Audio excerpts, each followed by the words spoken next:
Okay, काय दिले बघा. The driver of car travelling with speed V1 metre per second towards the wall. Sound of siren frequency n hertz. If velocity of sound in air is V, then frequency of sound reflected from the wall as heard by the driver in hertz. काय कळालं सांगा, कोण सांगणार problem काय कळाला?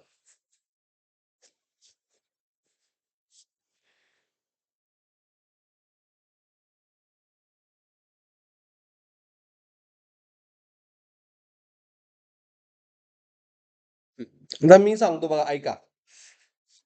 As driver,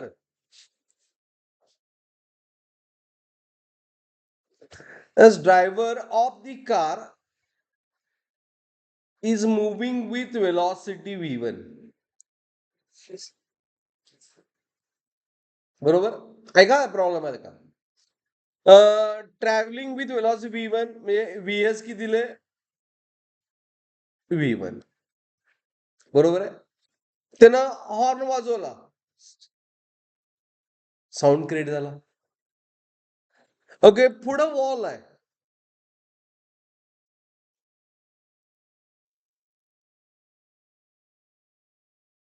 sound इथपर्यंत आला. बरोबर आहे. पण प्रॉब्लेम इथं संपत नाही. रिफ्लेक्शन नंतर विचारलंय, if sound of velocity frequency of sound विचारलंय, रिफ्लेक्टेड फ्रॉम दी वॉल. म्हणजे दुसऱ्या केसला आपल्याला फ्रिक्वेन्सी फाइंड करायची आहे जी रिफ्लेक्टेड फ्रॉम दी वॉल. इथं रिफ्लेक्शन नंतर फ्रिक्वेन्सी चेंज होते. त्यामुळे पहिल्यांदा म्हणजे हा पहिला आपला ऑब्झर्वर आहे जो रेस्टला आहे पहिल्या केसमध्ये. बिफोर रिफ्लेक्शन, पहिली केस before reflection.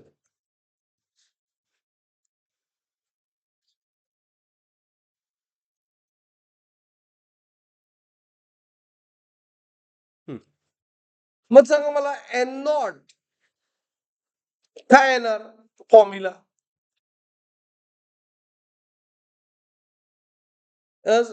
Observer at rest म्हणजे न्यूमरेटर मध्ये फक्त V. बरोबर आहे. डिनॉमिनेटर मध्ये both are moving in towards आहे, towards the wall. Driver of travelling with speed towards the wall. Towards the wall आहे म्हणजे it is V minus V1. या दोघांचा डिफरन्स घेतला इंटू वॉट, ओरिजिनल फ्रिक्वेन्सी. काल म्हणजे त्या वॉल पर्यंत जाताना फ्रिक्वेन्सी किती राहणार? वॉलला फ्रिक्वेन्सी किती असणार? N naught V minus V minus. Is it right? आता सेकंड केस कधी आहे काय यामध्ये? सेकंड केस रिफ्लेक्शनचे, रिफ्लेक्ट झाला. बघा, लक्ष द्या, हीच तर या प्रॉब्लेमचा मेन आहे. आता फ्रिक्वेन्सी म्हणजे इथं रिफ्लेक्शन झालं. अंडरस्टूड? Is it right? मग हा ऑब्झर्वर आहे नाही, हा सोर्स आहे. आता आफ्टर रिफ्लेक्शन सोर्स होता ना, मग सोर्सची वेलॉसिटी काय आहे? 0. अँड फ्रिक्वेन्सी किती आहे? नॉट आहे. आता फ्रिक्वेन्सी नॉट झाली की नाही? ही कोणी लिसन केली? ह्या ड्रायव्हरनं. आणि ड्रायव्हरनं लिसन केली. Driver is observer now. Driver आता ऑब्झर्वर आहे.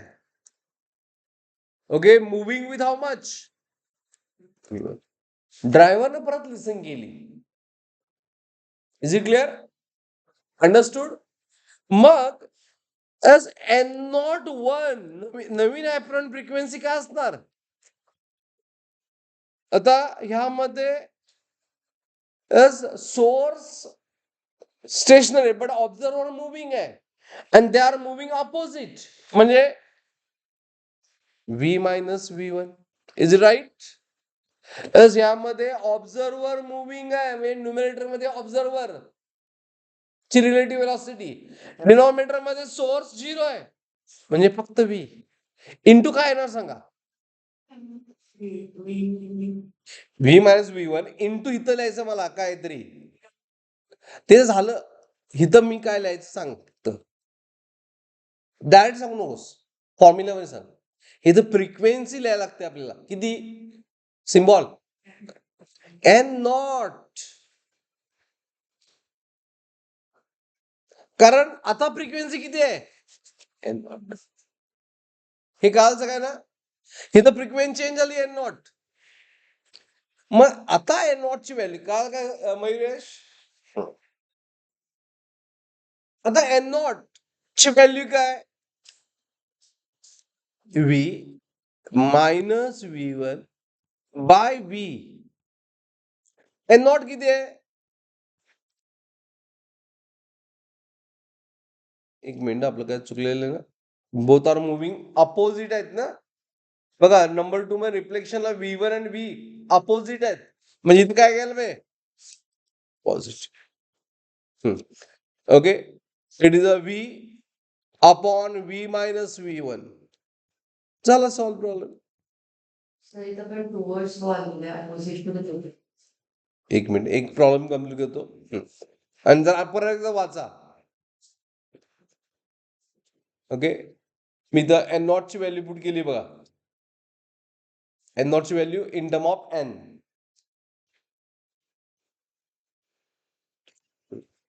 तेव्हा आन्सर आलं v plus v one divide by v minus V one into what, n. Nothing but option C. आता तुमचा डाऊट बोला, कुठलं टुवर्ड सॉल्व दिलंय, काय मिळेल, driver of car travelling with speed V one towards wall, मग towards वॉलच दाखवलंय आपण, ड्रायव्हर इज कुठं मूव्ह करायला, टुवर्ड्स वॉल. हा, डिरेक्शन अपोजिट आहे ना इथं, velocity of sound and V one he direction काय आहे दोघांची, म्हणून इथं प्लस. का, कारण ह्यामध्ये आता ऑब्झर्व सोर्स काय आहे, वॉल आहे, वॉल कडनं रिफ्लेक्ट झाली म्हणून तो सोर्स झाला, आणि ड्रायव्हरनं ते ऐकलं, तो ऑब्झर्व झाला. अंडरस्टूड. हा प्रॉब्लेम कळाला का जरासा